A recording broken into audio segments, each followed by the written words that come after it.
घरात काहीच भाजी नाहीये किंवा आता पावसाळा सुरू आहे आणि कधीतरी ना भरपूर पाऊस असतो आणि बाहेर जाऊन भाजी विकत घेणं पण शक्य होत नाही. तर अशा वेळेस घरच्या घरी घरी असलेल्या साहित्यांमध्ये आपण काहीतरी स्पेशल भाजी तयार करू शकतो. तर तीच स्पेशल भाजी आज आपण काय करणार आहोत ते दाखवणार आहे. हॅलो, नमस्कार. मी सोनल, मेजवानी बाय सोनलमध्ये तुमचं खूप खूप मनापासून स्वागत करते. आणि आज आपण मुगाचे अप्रतिम खमंग चटपटीत वडे तयार करून त्याची चमचमीत मस्त अशी भाजी तयार करणार आहोत.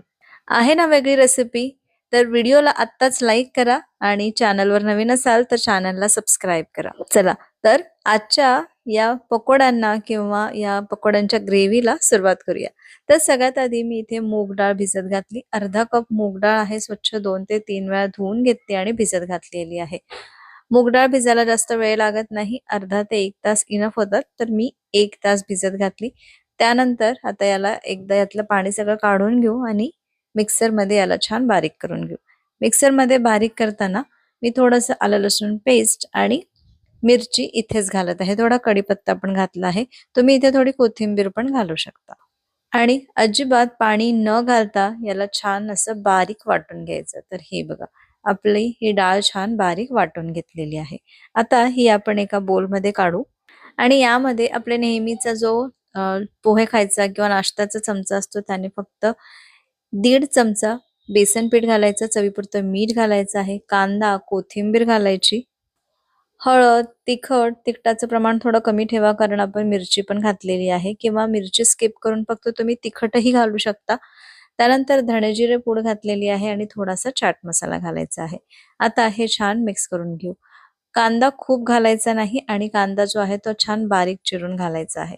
आता हे छान मिक्स करून घ्यायचं. एकीकडे मी तेल तापवायला ठेवलेलं आहे आणि आता याचे छोटे-छोटे पकोडे तयार करून घेऊ. खूप छोटे नाही, खूप मोठे नाही. जसे आपण नेहमी करतो, जसं मी इथे दाखवत आहे किंवा आपण भजी वगैरे करतो अगदी त्या पद्धतीने ह्याचे पकोडे तयार करून घ्यायचे. पकोडे तळताना सुरुवातीला तेल छान गरम असायला पाहिजे आणि त्यानंतर मीडियम गॅसवरती हे वडे तळून घ्यायचे आहे.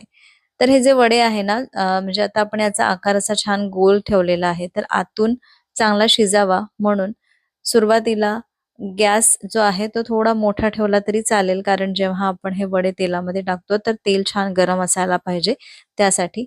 त्यानंतर लो टू मीडियम गॅसवरती याला छान तळून घ्यायचं.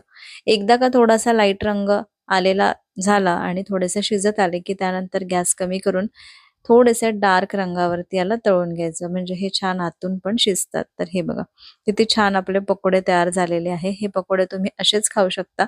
मी थोडे पकोड्यामध्ये नंतर ओवा आणि तीळ टाकून याचे पकोडे पण तयार केले आणि एक बॅच जी आहे ती भाजीसाठी वापरलेली आहे.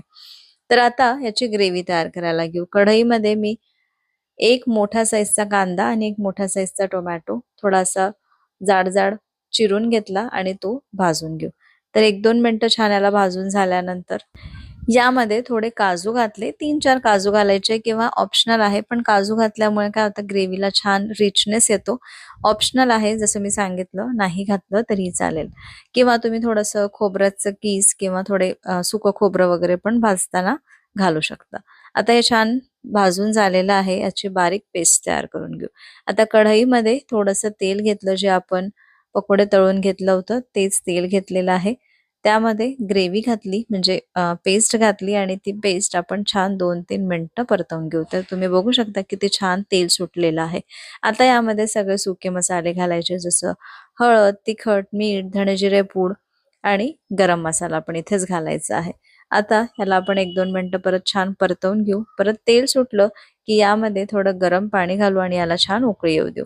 एकदा का चांगली उकळी आली की ते आपण तयार केलेले पकोडे यामध्ये घालायचे आणि झाकण लावून एक 5 मिनिटं याला शिजवून घ्यायचं. इथे पाण्याचं प्रमाण थोडंसं जास्तच ठेवायचं, म्हणजे जशी ग्रेव्ही आपल्याला पाहिजे ना त्यापेक्षा थोडं पाणी जास्त ठेवायचं, कारण हे पकोडे पाणी शोषून घेतात. आणि जर पकोड्यांनी पाणी शोषून घेतलं आणि नंतर भाजी थोडीशी घट्ट वाटली तर तुम्ही गरम पाणी थोडंसं ॲड करून घेऊ शकता. थंड पाणी घालू नका, थोडं गरम पाणी घालूनच ही ग्रेव्ही ॲडजस्ट करा. पण सुरुवातीलाच थोडं पाणी जास्त घाला. तर हे बघा, आपण याच्यामध्ये छान हे वडे पण घालून घेतले आणि एक 5 मिनिटं याला मी छान उकळी काढून घेतली. तर इथे 5 मिनिटं झालेले आहे आणि आपली ही भाजी पण तयार आहे. मी गॅस बंद केला होता आणि नंतर थोड्या वेळानंतर मी हे झाकण उघडलेलं आहे. तर आपली ही मुगाच्या पकोड्यांची ग्रेव्ही तयार आहे. दिसते ना मस्त, एकदम रिच होते. यामध्ये तुम्ही फ्रेश क्रीम वगैरे पण घालू शकता. मी आज घातलेलं नाहीये. वरून कसुरी मेथी घालू शकता आणि आपण कोथिंबीर घालून आज आपण ही सर्व करणार आहोत. तर खूप अप्रतिम लागते. भाजी नसेल घरात तर नक्की करून बघा.